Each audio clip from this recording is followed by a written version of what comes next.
Hello my dear students, welcome back to all of you. कैसे हैं आप लोग? उम्मीद करते हैं बहुत ही शानदार होंगे, जबरदस्त होंगे, मस्त होंगे, अपने काम में व्यस्त होंगे। व्यस्तता के क्रम को थोड़ा सा और बढ़ा दिया जाए। आप तो सोचते होंगे सर रोज व्यस्त कर देते हैं, और है ना यार, नीट का ऐसा ऐसा इम्पोर्टेंट काम है कि जिसमें व्यस्तता होनी बहुत ज़रूरी है। और व्यस्तता में अगर आपने नीट का important previous year question paper नहीं किया तो फिर आपके लिए थोड़ी-सी समस्या होगी, क्योंकि आपको नीट का जो पैटर्न है वो समझ नहीं आएगा कि एक्चुअल में किस टॉपिक से कितने क्वेश्चन, किस तरह के क्वेश्चन पूछे जाते हैं, है ना? क्वेश्चन के अप्रोच को तो हम हर रोज बताते हैं, और हर रोज हम आपको यही सिखाते हैं कि आप जितना बेहतर तरीके से किसी क्वेश्चन के अप्रोच को करोगे, उतना ही आपको मजा आएगा, है ना? और उतना ही आप अच्छे से इसमें सर्वाइव कर पाओगे, है कि नहीं? तो चलो इस सवाल को जरा सॉल्व कर लेते हैं। बहुत आसान सा सवाल दिया है, और ये एक ऐसा सवाल है ना जो एनसीईआरटी जिसने पढ़ा होगा, जैसे ना किसी को आदत होती है लाइन बाय लाइन एक एक चीज याद कर लेने की, उसके लिए ये सवाल बहुत आसान है ना? क्वेश्चन में देखो क्या दिया है। Question is given that is the Kjeldahl method for the estimation of nitrogen can be use to estimate the amount of nitrogen in which one of the following compound.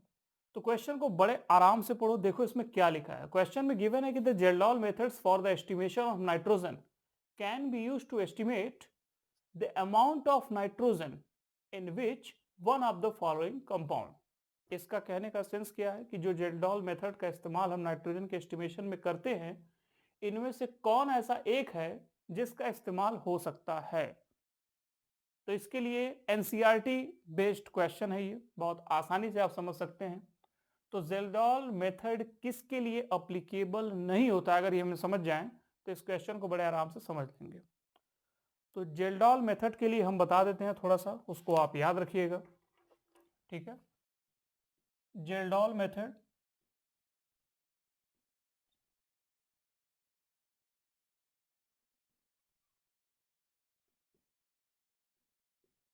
Not applicable,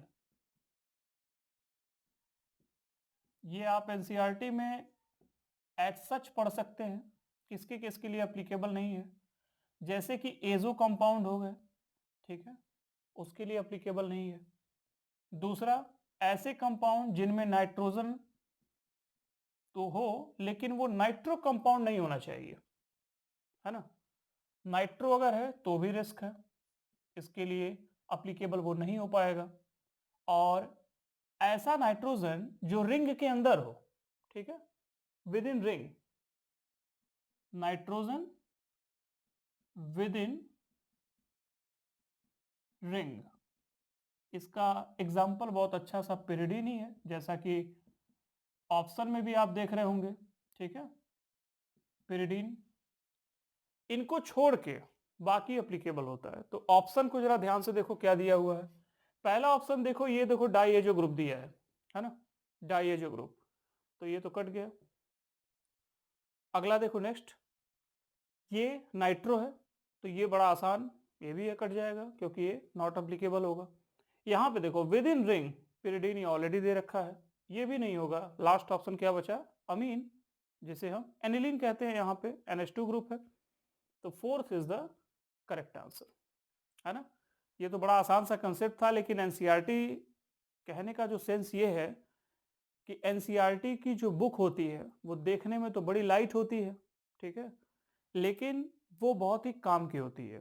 तो हमारा ये मानना है कि आपको NCERT जरूर बहुत ध्यान से पढ़नी चाहिए, बहुत ध्यान से समझनी चाहिए, और कंसेप्चुअल चीज़ें बहुत आसानी से याद हो जाती है। जैसा कि ये एकदम आप देखेंगे लाइन बाय लाइन वहाँ पे आपको लिखा हुआ मिलेगा, ठीक है? एनसीईआरटी की जब बुक देखोगे तो आपको ये सब मिल जाएगा। तो इसलिए आपको पढ़ाई ऐसे करना है कि जिससे क्वेश्चन का जो अप्रोच हो ना, वो बहुत बेहतरीन तरीके से आप कर पाएं। एग्जाम में थोड़ा सा भी डाउट नहीं होना चाहिए। शुक्र है इसमें नॉट वाला ऑप्शन नहीं दिया है, वैसे देगा भी कैसे, क्योंकि ऑलरेडी 3 क्या है, गलत है। तो नीट 2022 में ज्यादातर क्या किया? नीट 2022 में सबसे अच्छा काम उसने ये किया कि ज्यादातर उसने नॉट वाले ऑप्शन, इनकरेक्ट वाले ऑप्शन को कवर अप किया। तो इससे परेशानी ज्यादा हुई, क्योंकि आपको उसमें 3 सही ढूंढना होगा, है ना? 3 सही है, 1 ही गलत है और इसमें क्या है 3 गलत 1 सही। तो आज तक जितने भी हम पैटर्न पढ़े हैं, बचपन से लेके आज तक वो इस पैटर्न पे हम लोग आज तक पढ़ाई किए हैं। लेकिन अब क्वेश्चन के पैटर्न को चेंज हमेशा करते हुए देखने को हमें मिलेगा। तो 2023 की जो क्वेश्चन पैटर्न होंगे उस पे आप बिल्कुल अपडेट रहेंगे हमारे साथ और आप कोशिश करिएगा कि पढ़ाई को जो सिस्टमैटिक वे है, उसको कभी भी इधर-उधर मत करना, है ना? कुछ लोग होते हैं कि सोचते हैं कि थोड़ा यहाँ पढ़ लिया जाए, थोड़ा वहाँ पढ़ लिया जाए, थोड़ा ऐसे पढ़ लिया जाए, थोड़ा वैसे पढ़ लिया जाए, तो इस चक्कर में हौच-पौच हो जाता है। तो ये इस समय शोध का विषय नहीं है। इस समय रिसर्च आपको नहीं करना है, आपको सिर्फ़ नीट निकालना है और नीट निकालने के लिए आप हमारे साथ बने रहिए। आपके जो भी डाउट्स हैं, वो भी हम आपको जैसा कि बताते रहते हैं और आपके अगर कोई पर्सनल डाउट्स हों, तो आप कमेंट सेक्शन में कमेंट करके हमें ज़रूर बताइएगा। ठीक है, तो आज के लिए बस इतना ही। अगली क्लास कल फिर शाम 6 बजे। तब तक के लिए पढ़ाई करते रहिए। All the very best. Thank you.